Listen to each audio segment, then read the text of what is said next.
Hoje daremos continuidade à nossa disciplina de otimização de processos industriais com a aula 8, onde nós veremos a parte inicial da otimização por métodos não determinísticos, em especial entenderemos o procedimento e funcionamento de um dos métodos mais famosos para a otimização não determinística, que é o algoritmo genético. Na aula anterior, então, nós fizemos lá a etapa de feedback, como eu já comentei com vocês, né? Agradeço os comentários, sugestões e recomendações de todos, tá certo? Nós trabalharemos com eles a partir, né, dessa nova etapa aqui da disciplina. E na aula de hoje, nós veremos os métodos não determinísticos, tá certo? Veremos, então, o funcionamento, alguns princípios básicos que eles são comuns a todos os métodos não determinísticos, e veremos um deles, né, um dos principais e mais famosos, que é o algoritmo genético, né, que tem também uma formulação inicial, padrão e bem conhecida, porém também possui várias derivações e várias formas de adaptações para outros tipos de problemas de otimização. E veremos alguns exemplos de aplicação desse algoritmo genético. Bem, nas últimas décadas, principalmente a partir da década de 80, 90, alguns métodos de otimização que são conceitualmente diferentes das técnicas tradicionais de programação matemática foram desenvolvidos, tá certo? Ou seja, métodos diferentes dos métodos determinísticos que são baseados em deduções matemáticas, em conceitos de derivadas, primeira e segunda derivada, matriz Hessiana, convexidade de problemas, né, como nós vimos vendo nos métodos da parte inicial da disciplina. E esses métodos agora eles têm um outro princípio, eles pensam, né, e trabalham com o conceito de aleatoriedade para a busca de soluções ótimas. A maioria desses métodos é baseado em certas características e comportamentos de sistemas biológicos, moleculares, enxames de insetos e neurobiológicos, ou seja, comportamentos da natureza, tá certo? Nós veremos e entenderemos um pouquinho disso, né, o porquê desse comportamento hoje nas próximas aulas, né? Alguns exemplos, por exemplo, os algoritmos genéticos, que nós veremos hoje, que eles são baseados, então, no fenômeno, né, de transferência de genes na reprodução de indivíduos de uma população, tá certo? Então, trocando cromossomos que representam os conjuntos de variáveis e os cromossomos contêm as variáveis que seriam, então, os genes de cada cromossomo, que irão, então, realizando trocas de informações entre si para gerar novas populações e, a partir daí, avaliar uma função objetiva em relação, né, ao seu intuito de maximização e minimização e a sua satisfação de restrições, por exemplo, a partir dessa reprodução das populações em uma busca de uma solução ótima, tá certo? E alguns outros algoritmos, que eles até possuem um nome um pouco, né, peculiar ou não muito comum em português, porém, originalmente, com o nome em inglês, eles são mais conhecidos. Inclusive, algumas referências em português acabam tratando, mantendo o nome em inglês sem fazer a tradução, né, como o método do recozimento simulado, o simulated annealing, que é baseado, então, no sistema, né, no processo de cozimento de metais, de lâminas que, então, vão se adaptando, né, e se moldando uma sobre a outra, né, de maneira que, em algum ponto, então, elas vão assentar uma sobre a outra, representando, então, um ponto ótimo, um ponto onde, a partir dali, o processo, né, de recozimento e de assentamento desses materiais, desses metais, um sobre o outro, por exemplo, é atingido, tá certo? Então, esse método simula esse processo de recozimento de metais para a produção de misturas de compostos metálicos. Otimização por enxame de partículas, né, o Particle Swarm Optimization, também conhecido como algoritmos PSO, tá certo? Que eles representam, então, o comportamento, sejam de partículas, sejam, né, partículas moleculares, sejam de insetos, né, vagalumes, tem várias teorias, tem vários tipos de algoritmos PSO, tá certo? Que eles mostram, então, o comportamento, né, dos enxames que ocorrem na natureza, tá certo? Por exemplo, o enxame de abelhas, tá certo? O enxame, né, de um conjunto de espécies, por exemplo, pássaros que estão migrando de uma região até outra, né? Normalmente, né, como que os pássaros sabem que eles devem migrar e seguir todos juntos para uma região? Como que o enxame de abelhas, ele se locomove de maneira conjunta, tá certo? Algumas abelhas vão se perdendo no meio do caminho, porém a maioria segue em conjunto em direção a atingir um objetivo, seja ele, né, se transportar, seja buscar alimento, seja trazer alimento para comer e assim por diante. E também, por exemplo, a otimização por colônia de formigas, né, o algoritmo Ant Colony, que tem o intuito, né, de representar um comportamento, por exemplo, mesmo que as formigas têm ao buscar comida para o formigueiro e trazer, né, por que elas andam todas em fila, uma atrás das outras, né, tem toda a questão da liberação de feromônios e de comportamento que elas conseguem mimetizar uma das outras, tá certo? E o mesmo ocorre, digamos, com a busca de uma solução ótima. Como uma característica dos métodos não determinísticos é trabalhar com populações, nós não partimos geralmente de um único chute inicial, como lá nos métodos determinísticos, né? Nós tínhamos sempre um chute inicial e buscávamos a convergência a partir dele. Aqui nos métodos não determinísticos, nós buscamos a solução a partir de um conjunto, né, de várias possibilidades de soluções, onde cada chute inicial que compõe essa população, ele busca, então, gerar soluções e, a partir daí, as melhores soluções vão sendo filtradas e as piores soluções vão sendo descartadas, tá certo? E o mesmo acontece no comportamento das leis naturais. Por exemplo, as formigas seguem umas às outras, né, por verem que, né, a maioria, a grande maioria, alguém está guiando elas no caminho correto, e se, digamos que essa guia estiver no caminho correto, as outras também vão seguir a mesma direção que ela. O problema aí é que se ela, né, estiver indo para o caminho errado, todas as outras poderão estar indo para o caminho errado também. E daí são as adaptações e as interferências no algoritmo, num pensamento de convergência nesse tipo, por parte de quem formula o método, que busca, então, precaver ou informar, né, inserir num código, num algoritmo, uma informação para evitar que as formigas, que as partículas, que por analogia representariam aí o nosso conjunto de soluções, não siga para o caminho errado, certo? E, normalmente, nesses métodos, nós não nos preocupamos com o cálculo das derivadas, tá certo? Nós nos preocupamos, normalmente, só com os cálculos da nossa função objetivo ou das nossas restrições, tá certo? O que simplifica e facilita, né, o pensamento matemático nesses métodos. Então, vejam que muitos deles, basicamente, né, todos, por não serem determinísticos, eles não têm, né, uma comprovação, uma dedução matemática. E por conta disso, em alguns casos, né, não há garantia da determinação de um ótimo global.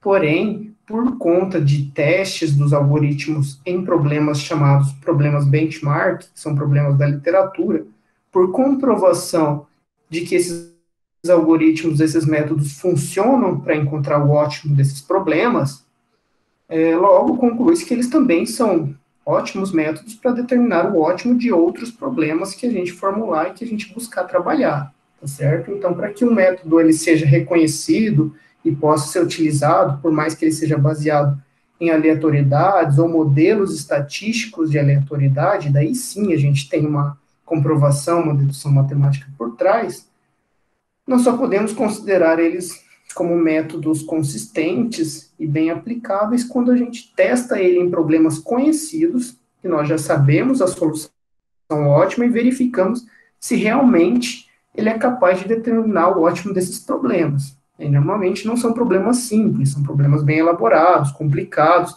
que mesmo métodos determinísticos têm dificuldade em determinar um ponto de ótimo. Então, quando mesmo nesses casos a gente consegue achar o ótimo por um método não determinístico, ele acaba sendo um método conceituado e utilizado para outras aplicações. Bom, como eu comentei, então, eles são métodos baseados em aleatoriedades, certo? E como que funciona essa aleatoriedade?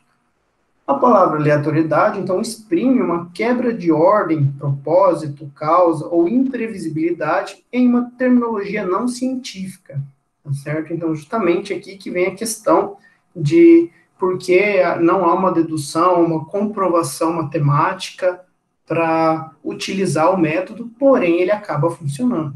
E um processo aleatório é o processo repetitivo cujo resultado não descreve um padrão determinístico, tá certo? Por conta disso, lógico, ele é não determinístico.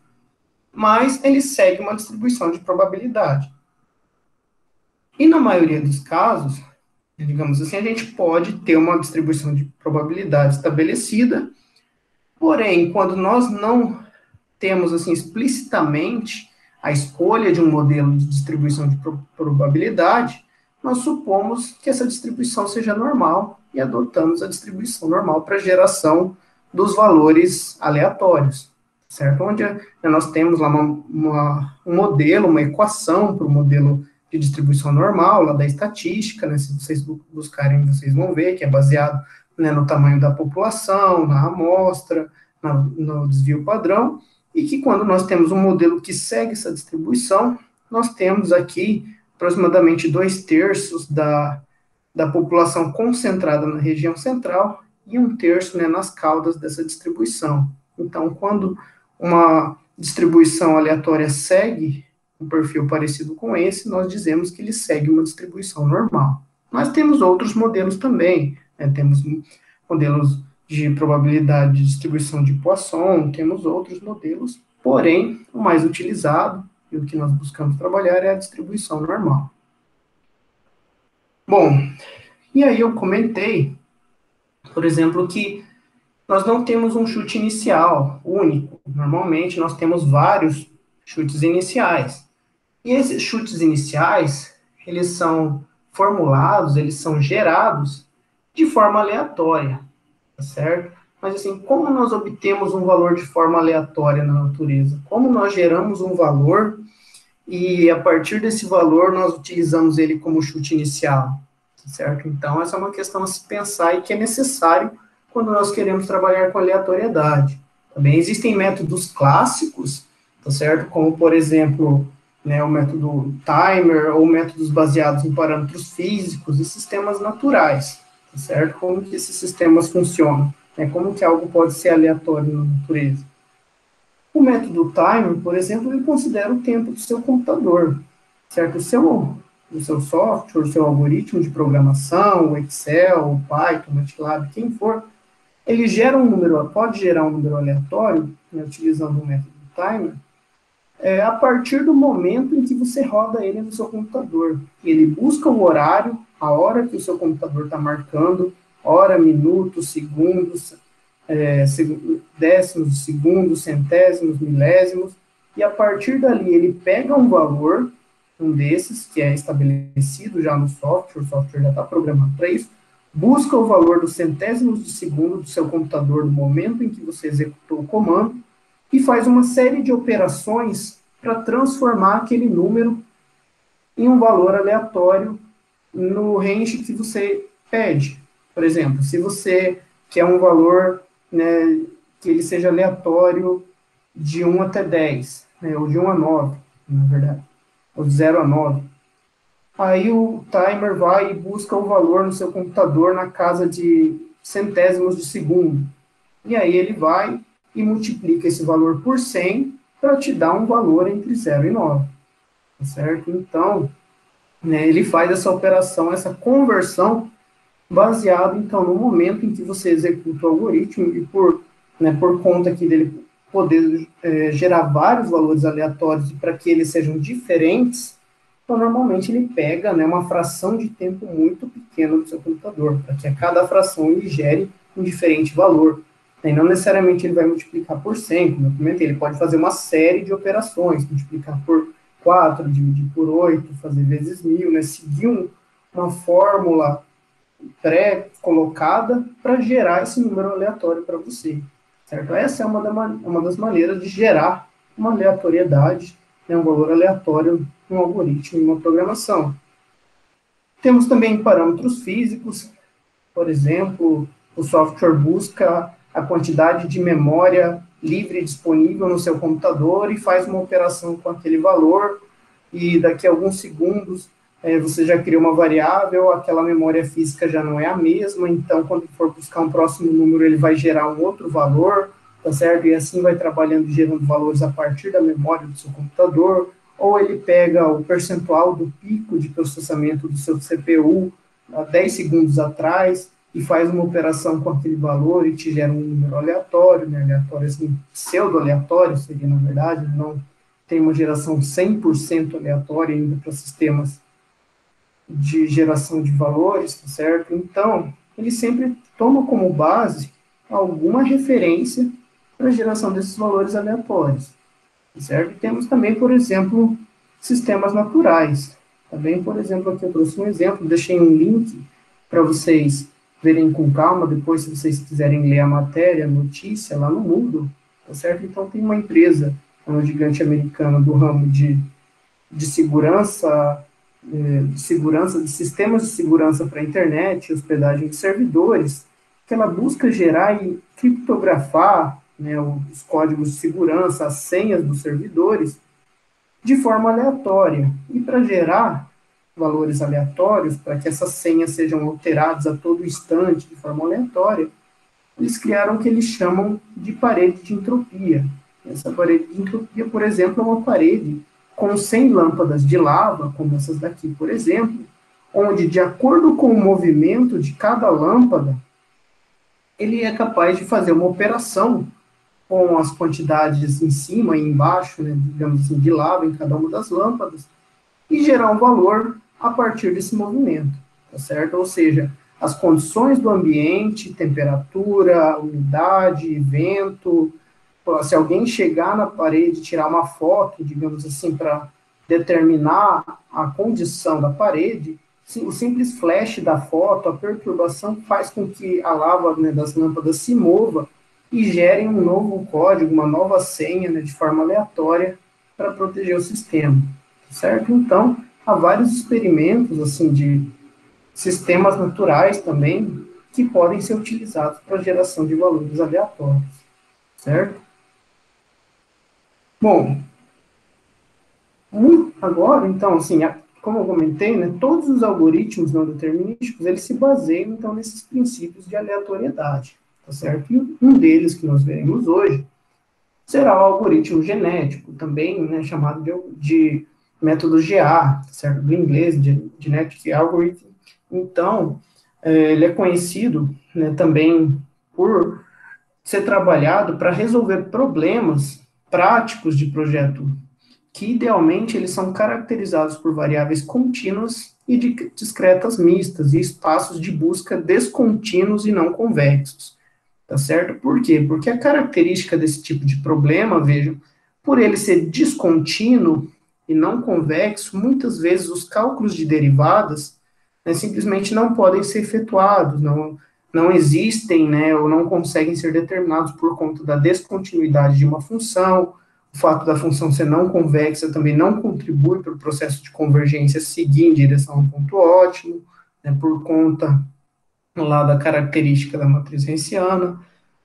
Variáveis contínuas e discretas também, às vezes, podem ser mais difíceis de serem trabalhadas, como vocês viram nos últimos métodos determinísticos que nós trabalhamos, tá certo? Então, para trabalhar problemas onde os métodos determinísticos normalmente seriam ineficientes, uma boa saída é trabalhar com o método determinístico, tá certo? O algoritmo genético, ele foi inicialmente pensado para trabalhar com esse tipo de problema, porém, todos os outros métodos não determinísticos que surgiram depois, eles acabaram, então, seguindo a mesma linha, e eles são testados e muito utilizados para resolver esse tipo de problema, o que, na prática, representa a grande maioria dos problemas que nós acabamos tendo que lidar, bem?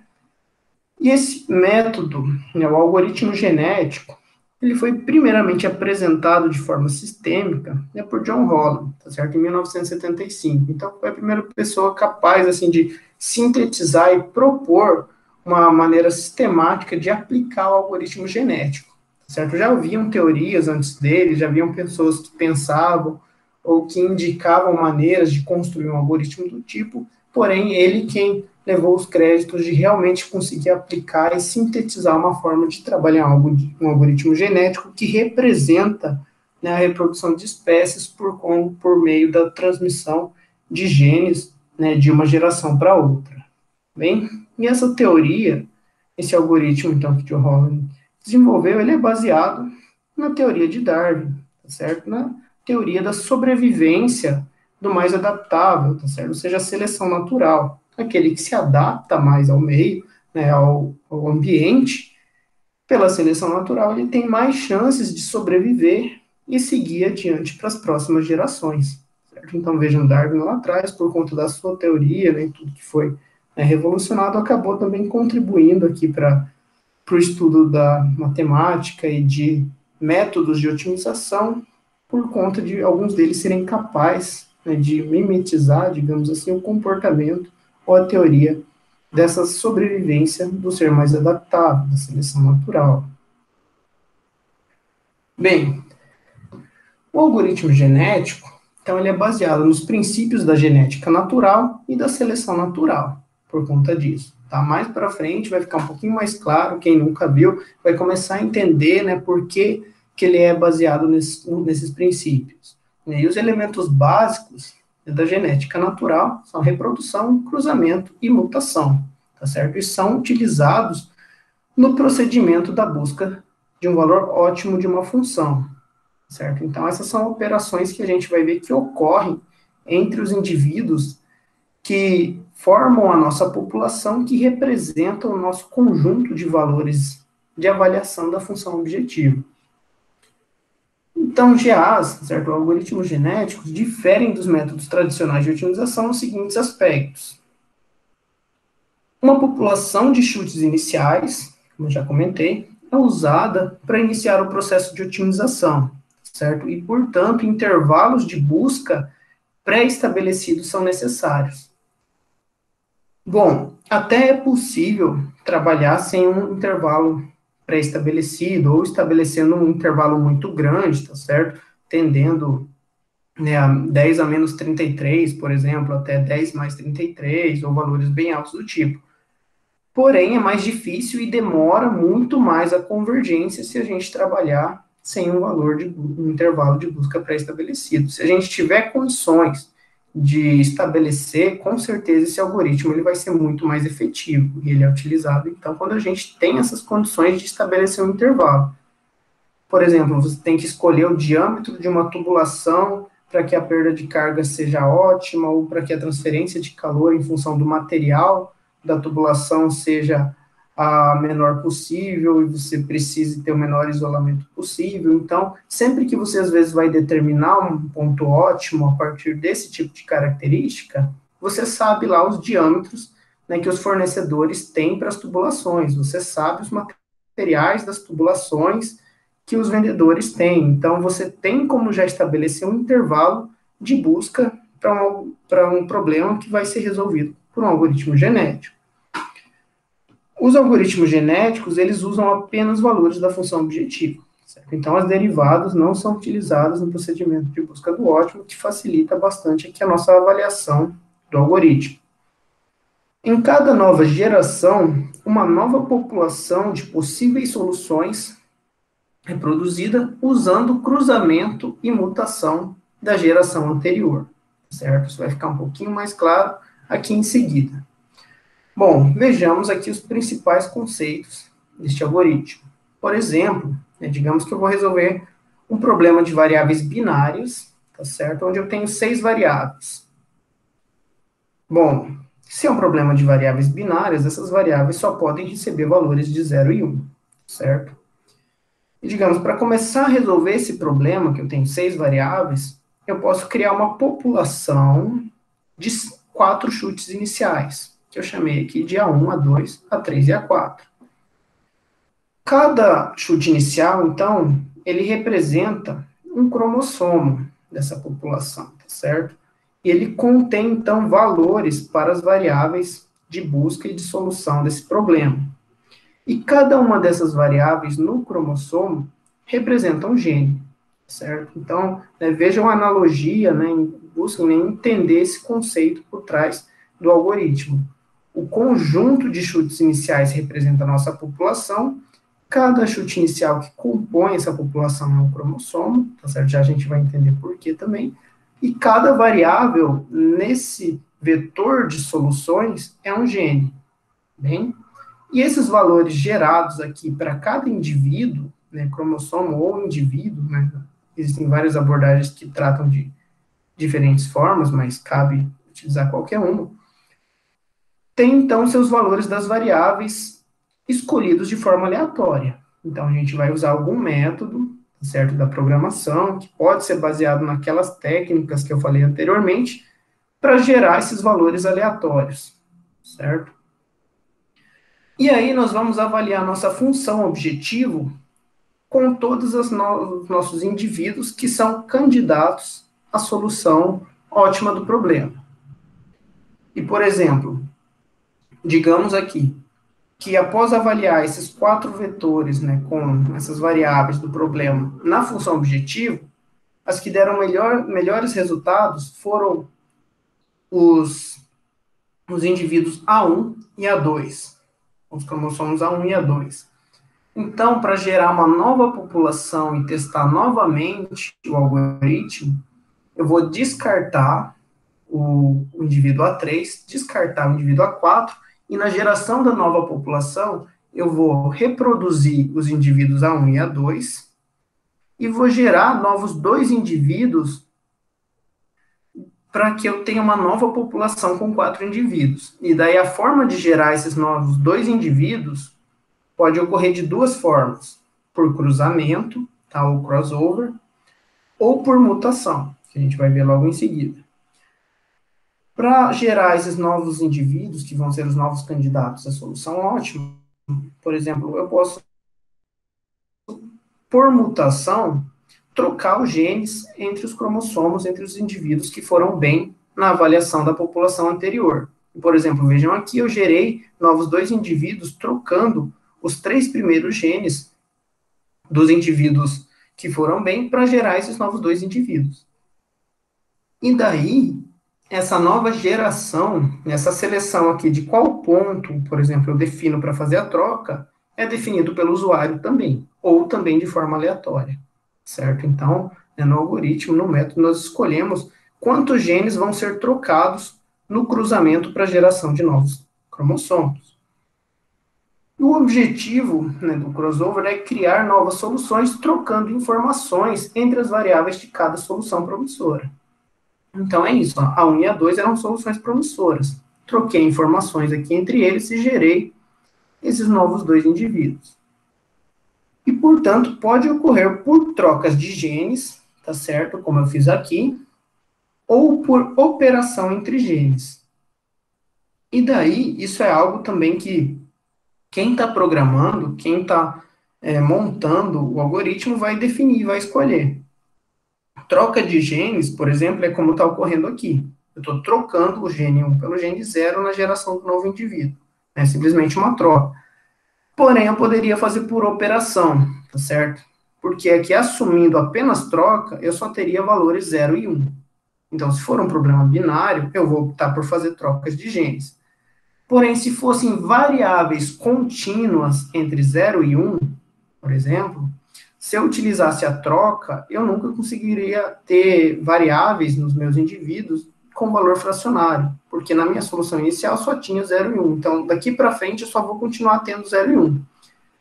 Então, eu tenho que fazer alguma operação. E, por exemplo, eu poderia fazer a média entre os valores das posições de cada cromossomo, e gerar, por exemplo, 0,5, 0,5, 0,5, 0,00, 0,5, 0,5, 0,5, 1, 1 e 1, tá certo? Então, né, essa troca de genes pode ocorrer por simples troca ou por uma operação entre os genes. E daí a operação é o desenvolvedor do algoritmo quem vai definir.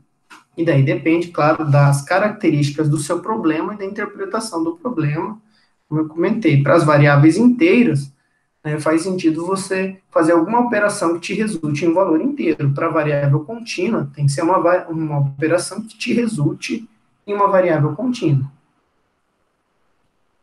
Porém, nós podemos ter também, de uma população para outra, o operador mutação, tá certo? E ele é aplicado às novas soluções com uma pequena probabilidade de mutação específica, PM, que é definido também pelo usuário, por quem está montando o algoritmo, certo? Você define a probabilidade de mutação na geração de suas novas populações. Essa mutação ela é importante por quê? Porque, digamos assim, se eu não tiver esse operador de mutação, pode ocorrer um determinado problema, de, por exemplo, aqui, se eu, na minha próxima avaliação da população na função objetivo, os cromossomos A5 e A6 forem os melhores, na geração da próxima população, eu posso ocorrer de voltar para o A1 e para o A2, certo? Se a troca aqui entre eles resultar em A1 e A2. E dessa forma, eu nunca vou ter indivíduos que se difiram, então, de A1, A2, A5 e A6, certo? E a mutação, ela entra justamente para impedir isso, para que a destroca, digamos assim, não ocorra, eu não caia em um loop infinito de avaliação da função objetivo com os mesmos candidatos à solução ótima. Ele altera, esse operador altera o valor de uma variável e vários métodos podem ser usados para implementar o operador mutação, certo? A gente vai ver alguns aqui hoje, considerando uma mutação constante, ou seja, sempre no mesmo elemento das variáveis, ou sempre na mesma variável, ou considerando uma mutação variável que ela pode ocorrer em outros genes, tá certo? Não necessariamente sempre no mesmo, e ela pode ocorrer em um determinado intervalo pré-estabelecido fixo, ou também variável de acordo com a reprodução dos candidatos à solução ótima, certo? Por exemplo, aqui uma mutação que eu aplicasse na geração dessa população poderia trocar o último gene do novo indivíduo para um, certo? Então, essa seria uma mutação que eu poderia implicar e pré-estabelecer no meu algoritmo. E, normalmente, a mutação ela é aplicada somente nos novos indivíduos. Por quê? Porque os antigos indivíduos, ao passar de uma geração para outra, já mostraram que eles são bons candidatos para a solução ótima. Então, uma mutação neles pode piorar meu algoritmo. A chance de realizar uma mutação em um indivíduo novo, né, em piorar o algoritmo, é menor do que usando em cromossomos que já tiveram um bom desempenho e conseguiram passar de uma geração para outra. Isso vai ficar mais claro, a gente vai entender melhor isso na medida dos exemplos que a gente vai trabalhar mais adiante. Bem? Bom, normalmente, o algoritmo genético, ele é pensado para ser implementado na resolução de problemas de otimização irrestrita, certo? Sejam de caráter linear ou não linear, certo? Porque apesar de ser irrestrito, nós estamos definindo o intervalo de busca. Então, daí ele só vai buscar, né, a solução ótima naquele intervalo. Porém, né, uma das maneiras de adaptá-lo para trabalhar na solução de problemas de otimização restrita é construir uma função de penalidade ou uma função de barreira, que nós vimos lá na aula 4, que seja capaz de absorver as restrições do problema, certo? Por exemplo, aqui eu coloquei a função de penalidade quadrática, que puxa as restrições de desigualdade para a função objetivo, multiplicando por um fator de penalidade RI, e as funções de desigualdade de igualdade, né, para a função objetivo, multiplicando por outro fator de penalidade, por exemplo, aqui RJ, certo? Então, esse é um dos exemplos de trabalhar um problema de otimização restrito, certo? Transformando o nosso problema em uma função de penalidade ou uma função de barreira, que é a outra função com logaritmo que nós vimos anteriormente, e tem algumas outras funções na literatura que podem ser utilizadas também. Bom, outro ponto que fica, né, aberto em trabalhar com o algoritmo dessa forma, e é muito importante, o critério de convergência, certo?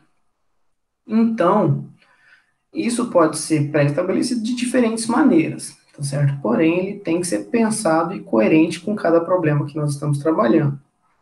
Alguns critérios que podem ser adotados, por exemplo, são o número de gerações mínimo e máximo, certo? Eu quero que o meu algoritmo, ele avalie a minha função objetivo a partir de uma população inicial durante 50 gerações, pelo menos, certo? E até lá, o resultado que ele encontrar, eu vou adotar como ótimo.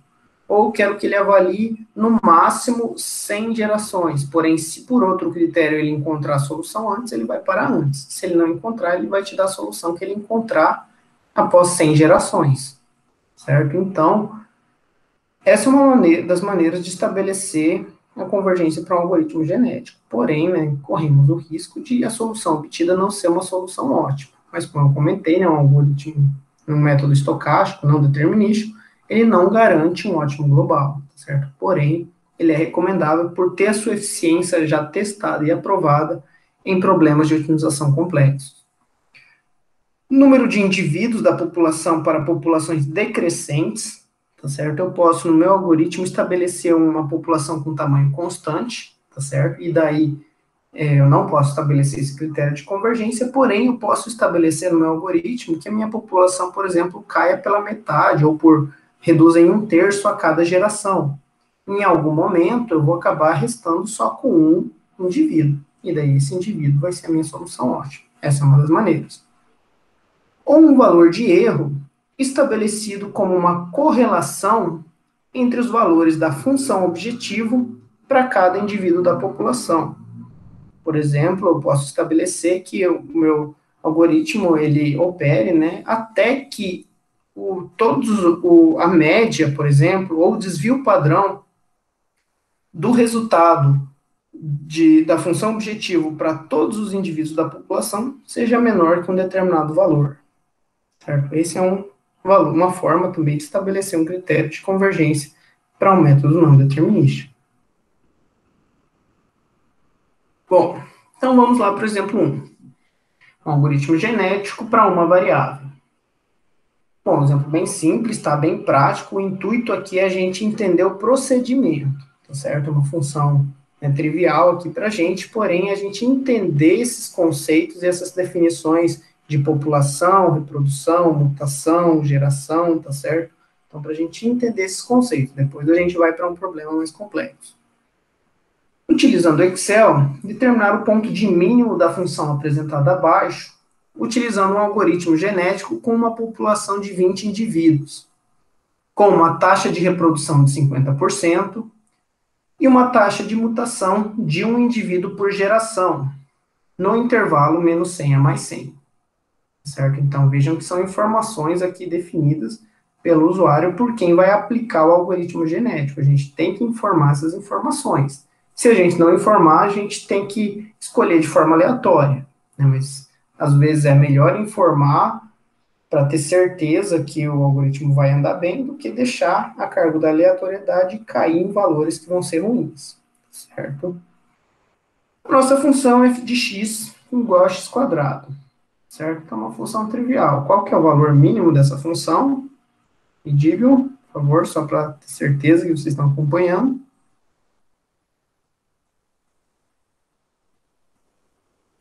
É zero. Isso, exatamente. O ponto de mínimo de x quadrado é zero. Então, a gente vai ter que chegar no valor zero aplicando o algoritmo para essa função. Critério de convergência estabeleci aqui também, até que o desvio padrão dos valores da função objetivo de todos os indivíduos da população seja menor que 1, certo? Quando eu aplicar todos os indivíduos da minha população e todos os valores que eu obter na função objetivo, eu calcular o desvio padrão para esses valores e o desvio padrão para esses valores for menor que 1, aí eu vou aceitar que eu atingi a convergência. Vamos lá, então. Bem, vamos lá, vocês vão ver e testar alguns comandos aí, se vocês quiserem, conseguirem acompanhar, bem? Mas eu vou mostrar aqui, então, como eu resolvi esse problema. E como eu comentei, como é baseado em aleatoriedade, os resultados de vocês vão ser diferentes dos meus, certo? Talvez vocês atinjam a convergência mais rápido que eu. Por exemplo, se você criar uma população inicial e, por sorte, já tiver um indivíduo igual a 0 ou igual a menos 1, você vai atingir a convergência muito rápido. Se você não tiver, vai demorar mais tempo. Mas, em algum momento, né, há grandes chances de você encontrar, certo? Ótimo. Então, vamos lá. Montei essa planilha e deixei essa planilha aí à disposição para vocês utilizarem ela, então, de modelo, certo? Então, aqui nós temos nossa função objetivo, e criei aqui um espaço para os 20 indivíduos que vão compor a nossa população. Como nós só temos uma variável, o nosso indivíduo, ele só tem um cromossomo, certo? Então, nós temos aqui um cromossomo com um gene, na verdade. Nós temos um indivíduo com apenas um gene. Bem, e gerei um conjunto aleatório de valores para a minha população inicial, certo? Como que eu fiz isso aqui no Excel? No Excel nós temos a função igual aleatório entre, certo? E aí eu defini um valor aleatório no meu intervalo de busca, né? O problema aqui é que essa função aleatório entre só gera valores inteiros, tá certo? Então, como o nosso valor da função objetivo, né, no ótimo é zero, e ele pode ser, então, um inteiro aqui, eu tenho chance de encontrar ele. Se não fosse inteiro, eu deveria usar um outro procedimento que eu vou explicar, né, daqui a pouquinho. Mas, então, eu coloco aqui menos 100 a mais 100, meu intervalo, e vejam, ele gera um valor aleatório. Agora, eu arrasto aqui, né, 20 células, digamos, até arrastei mais aqui, mas vocês arrastem por 20 células, e gerei vários valores aleatórios nesse intervalo menos 100 a 100, certo? E ele faz essa geração, a função do Excel é programada para fazer isso, considerando uma distribuição normal, certo? Então, se você calcular aqui e quiser fazer um plot dos seus valores, em que distribuição eles estão alocados, provavelmente você vai ver que está bem próximo de uma distribuição normal. E aí, copio e coloco aqui dentro como minha população inicial, certo? Se você fizer aqui dentro mesmo, certo? Só tem que tomar um certo cuidado. No Excel, quando nós utilizamos essa função aleatório entre, qualquer alteração que eu fizer na planilha, ele vai recalcular esses valores, certo? Por exemplo, se eu der um Ctrl+C, um Ctrl+V, jogar alguma célula, apertar uma tecla, ele vai recalcular. E daí meu chute inicial trocou. Certo? E daí isso é um problema, a gente não pode ficar trocando o chute inicial a todo instante. Então, como que a gente faz daí? A gente seleciona todos os indivíduos que a gente quer, né, dá um Ctrl+C e cola eles aqui como valores, que daí ele não puxa a função aleatório entre.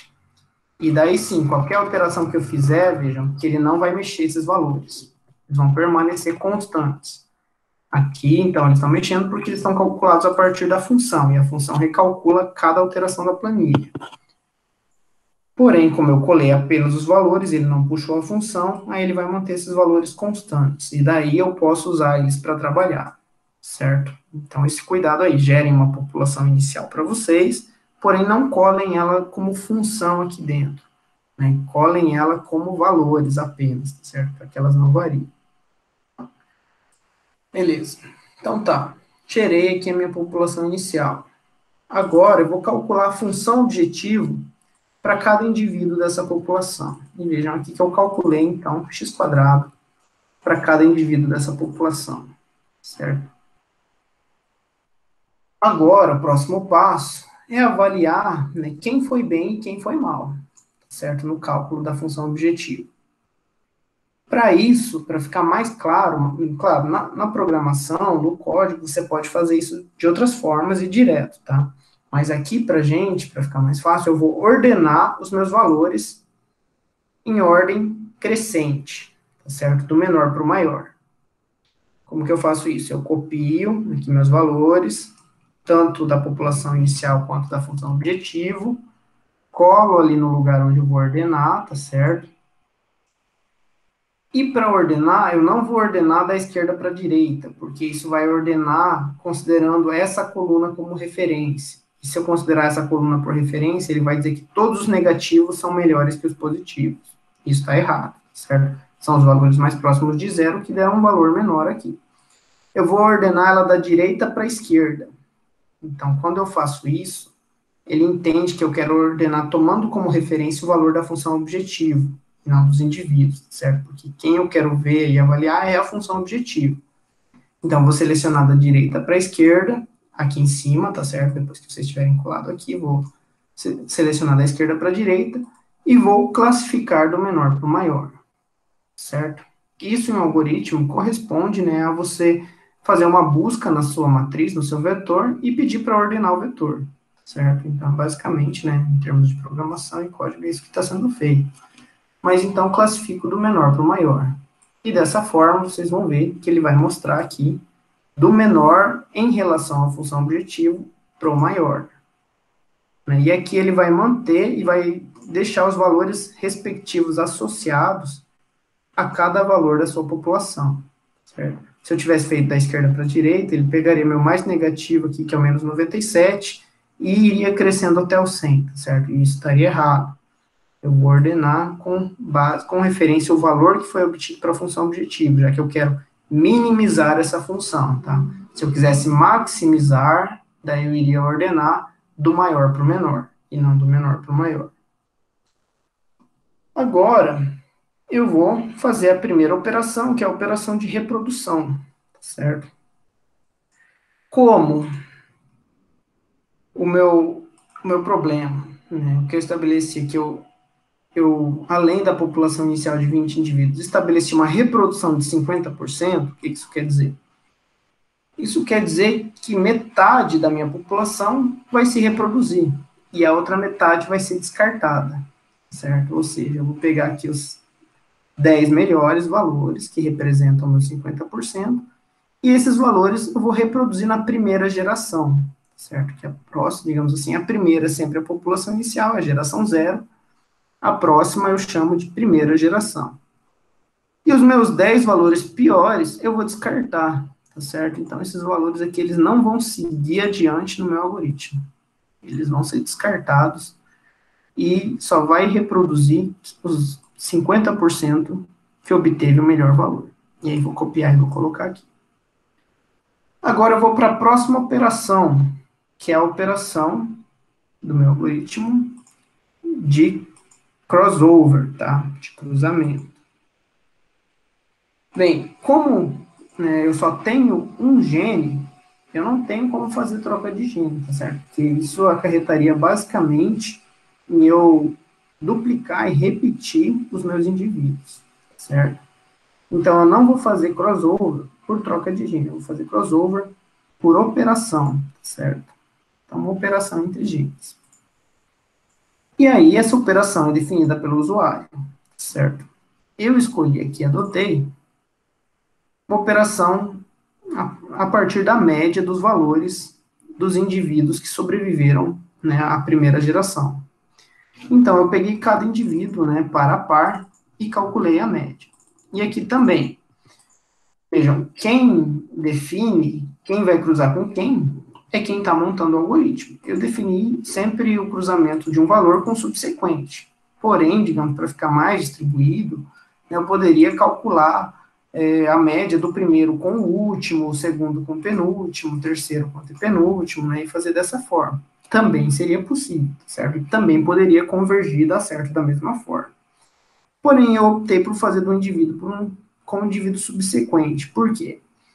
Porque os dois primeiros são os que apresentaram melhores resultados. Então, se eu cruzar esses dois, eu tenho uma chance melhor de ter um indivíduo com melhor resultado do que se eu fazer o cruzamento de um indivíduo que foi bem com um indivíduo, sim, que foi bem, mas não foi entre os melhores avaliados, tá certo? Então, aí fica a critério e a cargo de quem está pensando a execução do algoritmo. E fiz aqui o meu cruzamento entre todos, tá certo? Então, par a par, eu fiz um cruzamento e gerei os novos indivíduos. Aí eu vou para a próxima etapa do algoritmo. Qual que é a próxima etapa do algoritmo? Mutação, certo? Então, a mutação ela é aplicada aos novos indivíduos, aos novos cromossomos do algoritmo, né? Então, eu selecionei aqui, né, eu especifiquei que eu quero a taxa de mutação de um indivíduo por geração. Então, eu vou escolher um indivíduo de forma aleatória, certo? Ou aleatória, ou com algum critério, e no meu caso aqui eu coloquei um critério. Eu escolhi ser o indivíduo que apresentar pior resultado, certo? Então, esse aqui era meu indivíduo que antes da mutação ou após o cruzamento, ele estava bem ruim. E aí eu apliquei nele a mutação. Como eu apliquei a mutação? Gerei um novo valor aleatório. Aqui na função aleatório entre, menos 100 e 100, porque eu estou com a minha mutação constante, tá certo? E gerei um valor aleatório. Aqui menos 69 e aí eu jogaria ele aqui, mas lembrando de jogar ele como valor, tá certo? Copiar e colar como valor, não como, como a própria fórmula, porque senão ele vai alterar a hora que ele entrar aqui. E por azar, digamos assim, vejam que por ser aleatório, né, nesse caso um aleatório por azar, esse algoritmo, esse indivíduo, ele é péssimo, né, ele é horrível, tanto que logo na próxima geração ele foi descartado, certo? Ele obteve o pior valor, então digamos assim. Aqui a mutação deu ruim, mas existem casos que por conta da aleatoriedade, a mutação pode ser boa, pode ser benéfica, certo? Bem, o que eu faço agora? Ordeno novamente, da direita para a esquerda. Coloco aqui meus resultados e peço para ordenar, selecionando da direita para a esquerda, para ele tomar como referência a função objetivo. Bem, então quando eu fiz isso, eu obtive essa ordem. O que eu faço? Volto a repetir o mesmo procedimento, porque, veja, calculei o desvio padrão da função objetivo para os meus indivíduos da primeira geração, e o desvio padrão ainda está bem longe de ser maior que 1. Então, eu não consegui, eu não atingi a minha convergência, meu critério de convergência. Então, vamos lá. Então, eu, novamente, faço a reprodução, seleciono os 10 melhores, que representam 50% da minha população, e descarto os outros 10. Então, esses 10 aqui sobreviveram e reproduziram para a segunda geração. Agora eu faço o cruzamento. Novamente, vou usar o mesmo critério, a média entre a posição subsequente de cada par de indivíduo. Após isso, verifiquei um indivíduo que estava ruim, que não estava bom, e no caso que era meu último indivíduo, e apliquei a mutação. Gerei novamente um valor aleatório. Porém, novamente, a mutação foi ruim. Deu ruim a mutação aqui, ó. Então, ficou de novo em último. E calculei o desvio padrão da minha nova função, dos valores da minha nova função objetivo. Vejam a melhoria que teve de uma geração para outra. De 1000 de desvio padrão na primeira geração para a segunda, caiu para 118. Então, assim, ou seja, já progredi muito de uma geração para outra. Então, o que a gente faz? Continuamos o processo de iteração, porque ainda meu desvio padrão está acima do meu critério de convergência. Bom, primeiro, ordeno a minha segunda geração, colo aqui, da direita para a esquerda, menor para o maior, construo aqui, então, faço a ordenação dos meus resultados. Primeiro passo, para a geração da nova geração, fazer a reprodução. Então, descarto meus 10 piores, conservo e reproduzo meus 10 melhores indivíduos. Em seguida, cruzamento. Faço o cruzamento par a par, calculando pela média. Próximo passo, mutação. Escolhi esse valor que não estava bom inicialmente e gerei uma mutação. Vejam que aqui a mutação foi boa, digamos assim. A mutação foi boa, né, um valor que está bem próximo do meu valor ótimo, que é o 0. Porém, a minha população ela já está tão boa que essa minha mutação ainda assim foi descartada no meu próximo passo.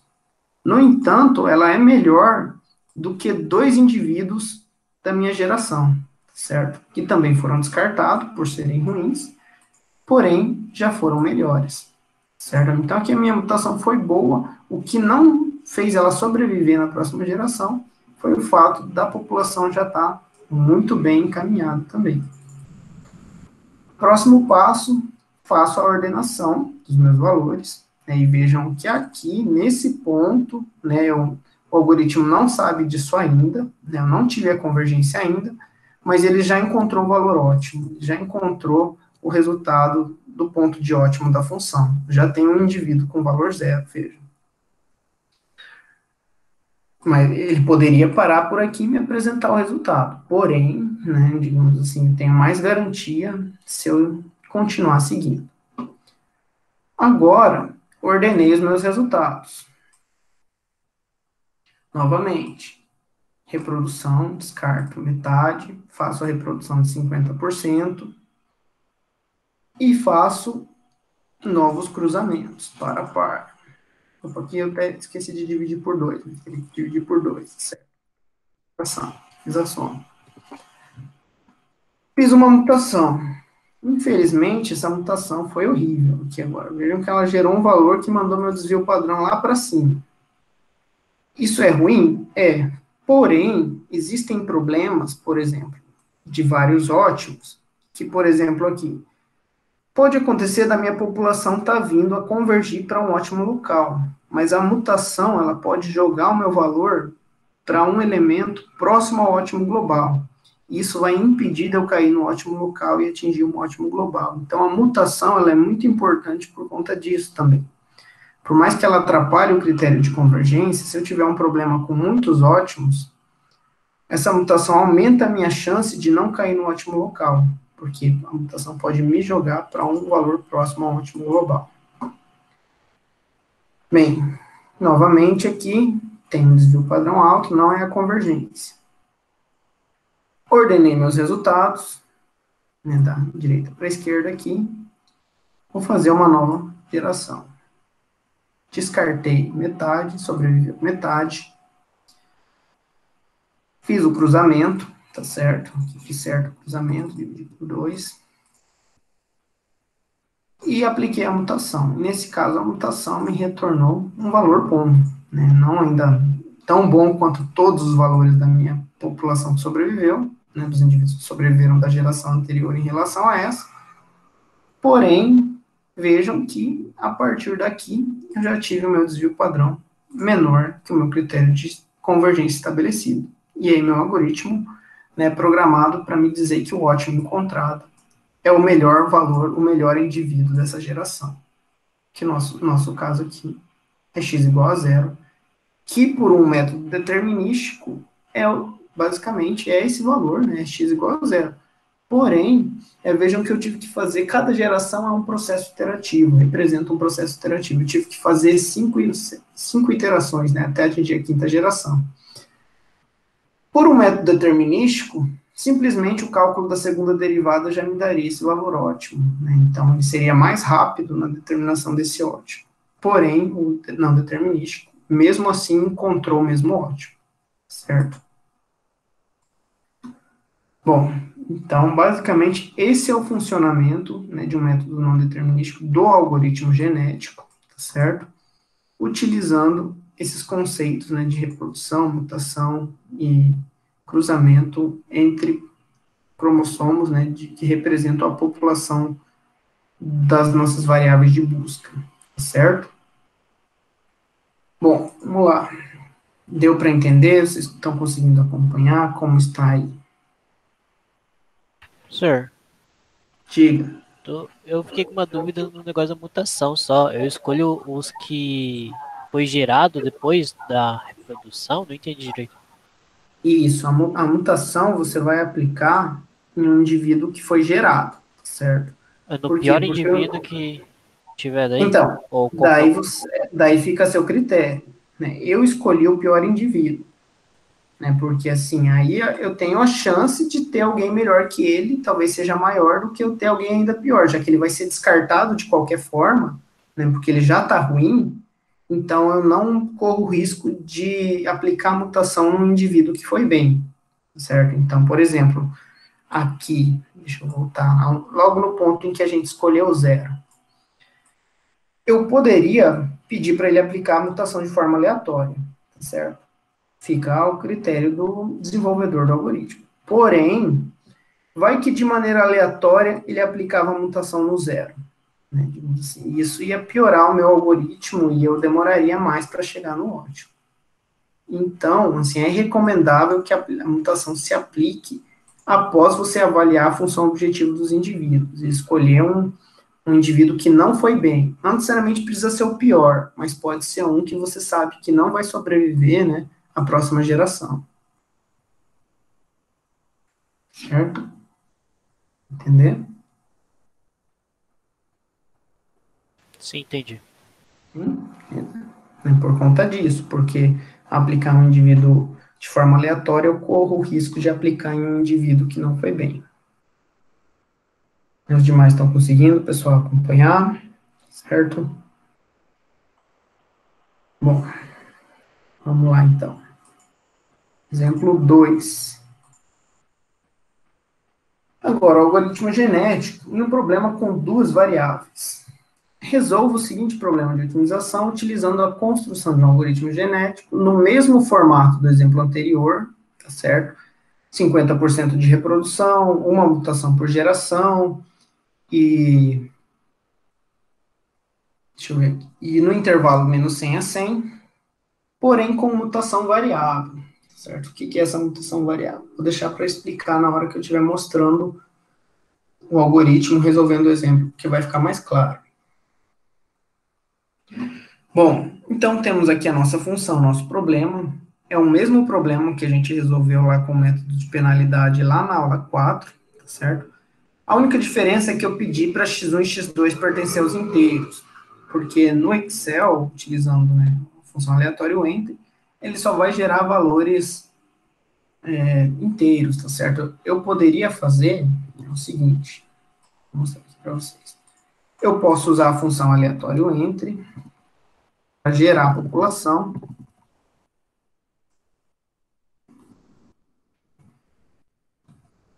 E pedir para multiplicar pela função aleatória.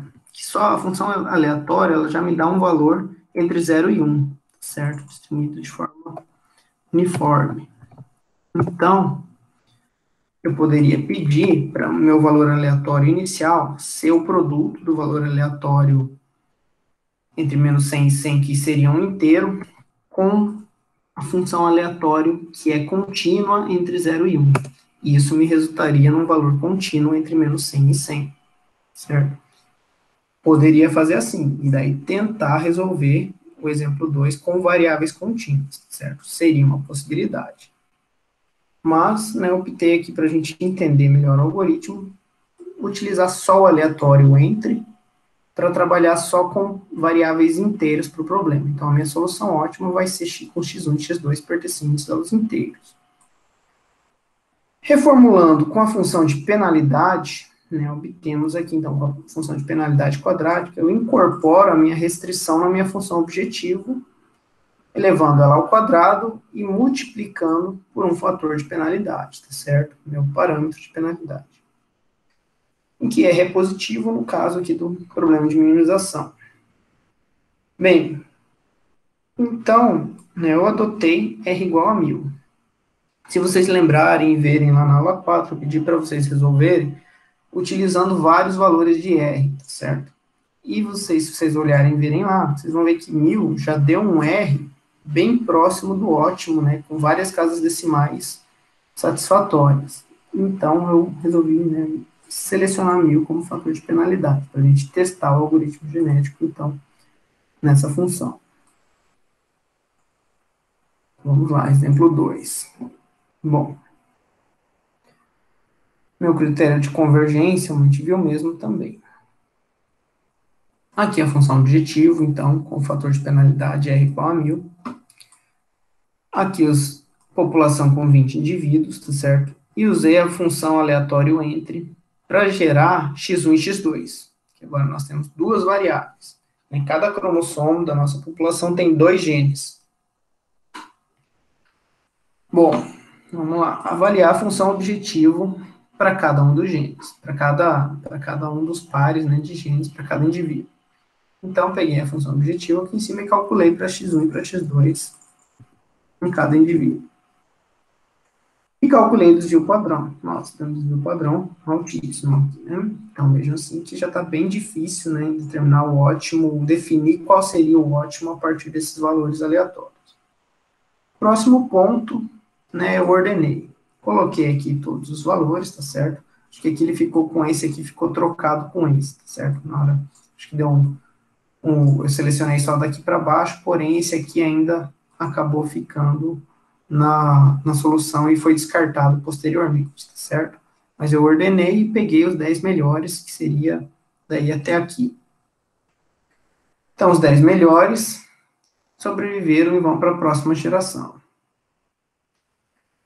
Em seguida, nessa foi a reprodução, cruzamento. O cruzamento, aqui eu não fiz o cruzamento por operação, porque aqui nós queremos valores inteiros, e porque aqui nós temos já 2 genes, então eu posso fazer troca de genes sem operação. Então, como que eu fiz a troca de genes sem operação? Peguei, né, troquei genes entre cada par de indivíduos, certo? 2 a 2, e troquei, por exemplo, esse com esse com esse.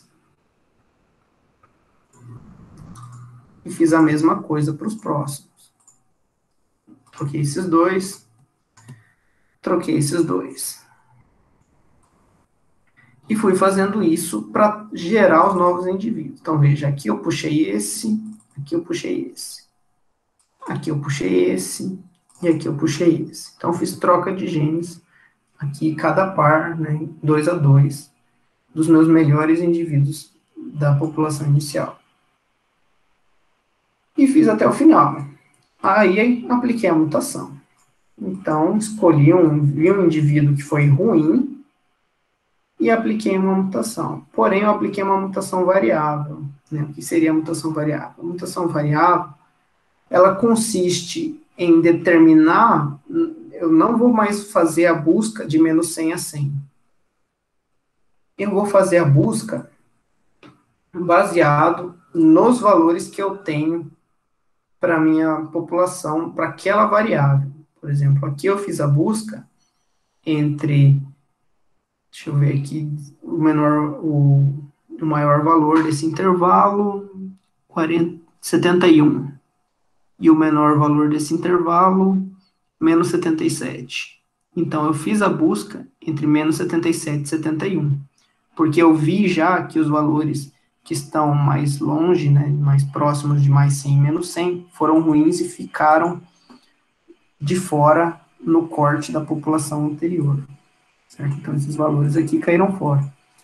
Então, eu pedi para realizar a mutação entre menos 77 e mais 71. E aqui a mesma coisa, só que aqui o meu maior foi 82 e o meu menor foi menos 82.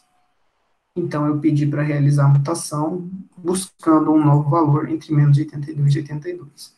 Então, isso é a mutação variável. A mutação não busca um novo indivíduo na mesma especificação de intervalo. Ela busca um novo indivíduo no intervalo dos valores para os indivíduos que já se reproduziram e que já passaram para a próxima geração.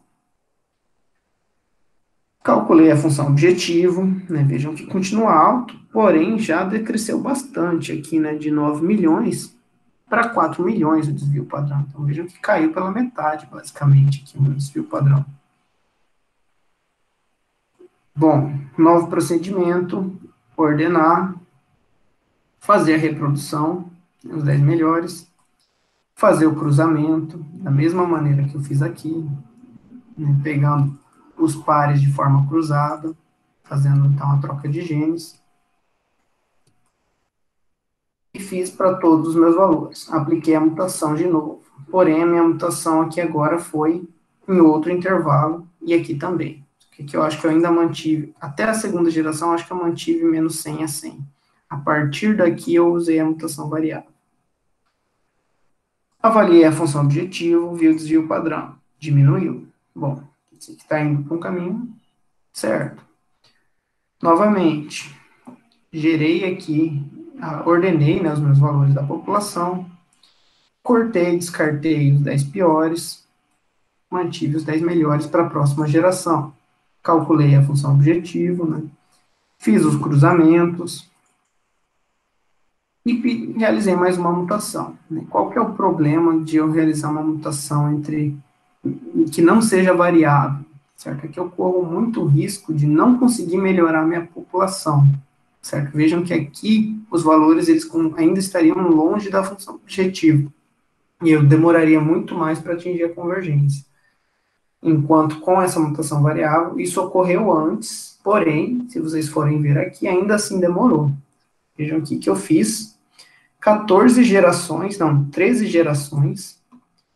até achar o valor ótimo da função objetiva.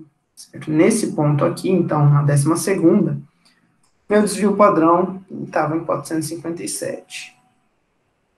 E aqui, né, digamos, se eu não usasse a mutação variável, eu correria muito risco de subir o meu desvio padrão de novo. E para não acontecer isso, né, a mutação variável, então, ela impede que o meu desvio padrão aumente, porque ela só busca valores no intervalo dos valores já encontrados, certo? Então, eu continuei, né, tendendo a baixar os meus valores obtidos pela mutação. 13ª geração, então, calculou-se a função objetivo. Veja que, basicamente, todos os indivíduos já estavam iguais, já eram os mesmos nessa geração, digamos, de tão, né, constante que estava a presença dos valores deles, que a reprodução, a troca de genes, já permitia que eles continuassem sendo o mesmo par de valores. Avaliei a função objetivo, e nesse ponto, então, desvio padrão igual a zero, menor que o meu critério de convergência, que seria o desvio padrão igual a 1. Dessa forma, solução ótima, x1 igual a 2 e x2 igual a 2. Bom, será que realmente essa é a nossa função? Bom, poderíamos testar aqui o nosso valor ótimo, né, para nossa função. Vou testar aqui. Vamos colocar como solver, então, x1 menos 1 quadrado e x2 menos 2 ao quadrado. Vou construir aqui x1, construir aqui x2. Aqui vou colocar, então, a minha função objetivo, o valor inicial, né, que eu vou dar o chute, x1 menos 1 ao quadrado, mais x2 menos x2 aqui, menos 2 ao quadrado. E também minha restrição, certo? Aqui minha f de x. Vou colocar minha g de x. Consiste em x1 mais x2 menos 4. x1 mais x2 menos 4. Bom, vamos conferir aqui. Solver objetivo. Minha função objetivo. Valor de mínimo. Minhas células x1 e x2. Restrições. Minha g de x maior ou igual a zero. E minhas variáveis x1 e x2 inteiras. Bom, uma função não linear, vou usar o GG não linear. Só não sei se o chute inicial ele é bom, mas vamos testar aqui. Então vejam, solver encontrou uma solução. Solução x1 igual a 2, x2 igual a 2. A mesma solução que obtivemos, então, com o algoritmo genético. Certo? Por mais que aqui talvez o método não determinístico também convergisse mais rápido, mas o método determinístico, né, convergisse mais rápido, o não determinístico acabou também chegando e encontrando. E se essa nossa função objetivo tivesse muitas descontinuidades, variáveis inteiras e mistas, seria difícil de utilizar o método determinístico. Portanto, o não determinístico teria ainda assim boas chances de encontrar com muito mais sucesso, talvez que o não determinístico, por conta das características do problema. Certo? Deu para acompanhar, pessoal?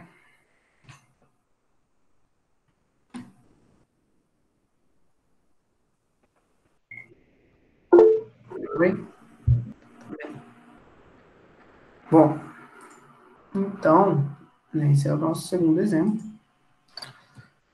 Agora, como atividade da projeto da disciplina, então, a atividade da aula de hoje consistirá na resolução dos exercícios 1 e 2 da aula 2, né, que vocês já resolveram lá atrás, nos mesmos moldes, né, como vocês fizeram até agora, porém com algoritmo genético, certo? Lá na aula 2, se eu não me engano, era o método da descida íngreme, o método do gradiente conjugado, tá certo? Métodos não determinísticos, né? Determinísticos, na verdade.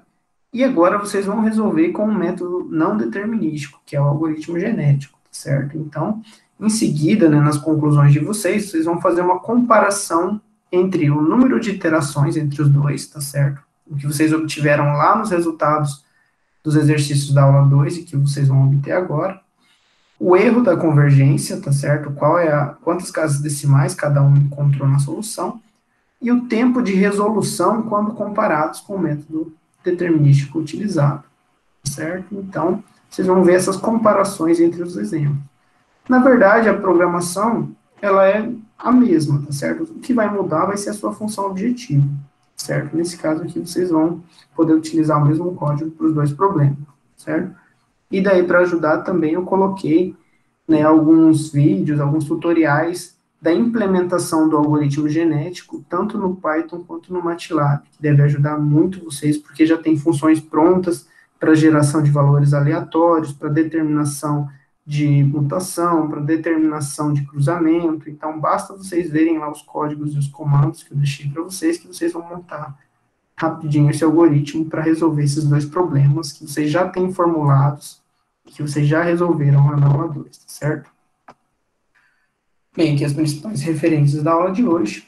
Obrigado pela atenção de vocês. E agora vamos para dúvidas, perguntas